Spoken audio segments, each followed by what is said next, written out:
Pilot implementation ng limited face-to-face classes sa Davao City nagsimula na ngayong araw. Narito ang report ni Sarah Hilomen Velasco ng GMA Regional TV 1 Mindanao.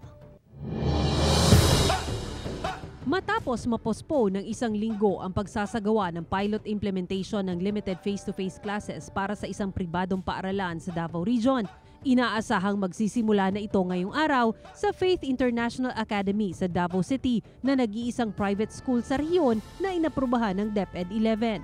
Ocular visit sa Faith International Academy, we're more than satisfied. Atong gisubmit ang model sa Faith International Academy.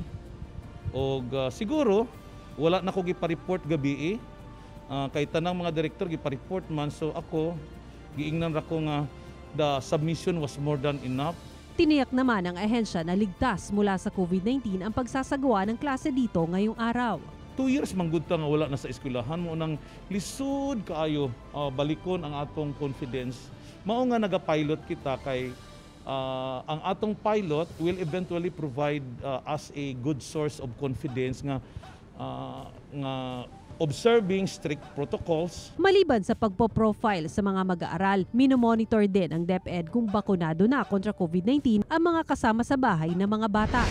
Samantala, maliban sa 8 paaralan sa Davao Region na una nang nagsagawa ng limited face-to-face classes sa mga pampublikong paaralan, 7 public schools sa Tagum City Division ang inaprubahan ng DepEd Central Office para magsagawa din ng limited face-to-face classes ngayong December 6. Dati na itong inirekomenda ng DepEd 11 at ngayong bumaba na ang quarantine classification sa lugar kung saan kabilang ang mga paaralan, inihabol ang pagsisimula ng mga ito ng limited face-to-face classes. Ako si Sarah Hilomen Velasco para sa GMA Regional TV.